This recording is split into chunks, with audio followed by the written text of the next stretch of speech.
So one of the most popular, or I should say common questions I get when I'm discussing Medicare supplements with Medicare consumers is, how is my age going to affect the rate of my policy? Is my policy going to keep going up, up, up, up every year as I get older?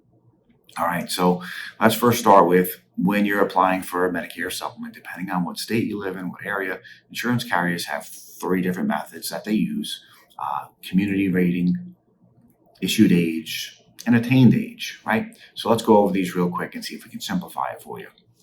Community rating is where basically, if you live in, I'm in New York, so if you live in Long Island, Nassau County, Suffolk County, Queens, Brooklyn, or Bronx,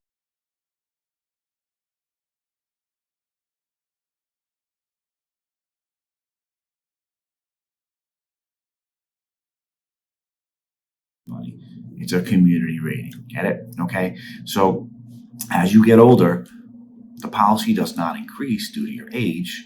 The policy increases due to inflation, administrative costs, and other factors. It has nothing to do with your age whatsoever. So that's community rating.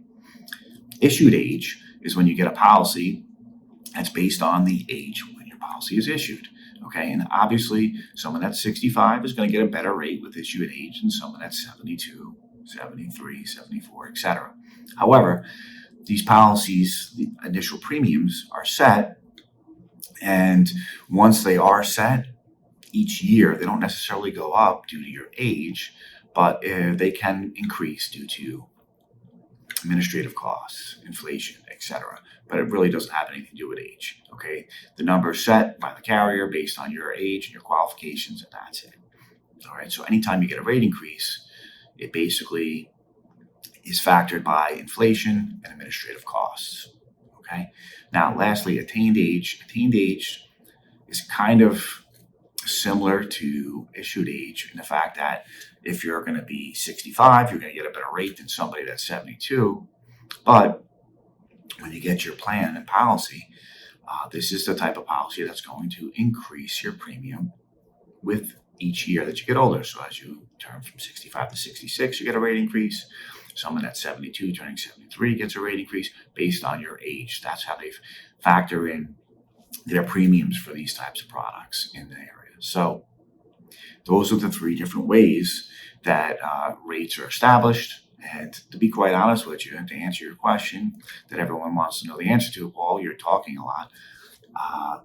Your policy is pretty much always going to go up. Doesn't matter whether you get a community policy, an attained policy, or an issued age policy. Some do go up a little quicker than others. It also depends on where you live. But the main thing you have to keep in mind, when you get a Medicare supplement plan, the rates don't stay the same for very long. They are going to go up. There's always going to be some inflation for the most part. There's usually going to be extra administrative costs depending on the company you go with. They could have had a bad year.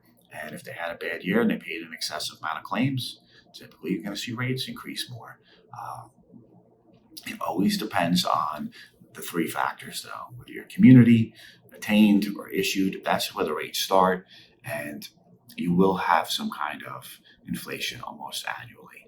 There are exceptions, of course, but for the most part, keep in mind when you're getting one of these policies, you're not getting them because you're being cheap and thrifty. You're getting them because you want flexibility of a Medicare supplement, being able to go see any doctor that accepts Medicare.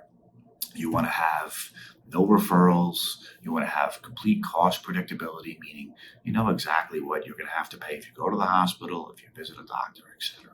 Okay, so those are the main reasons you get it, but hopefully you understand now a little bit better how rates and age go together. All right.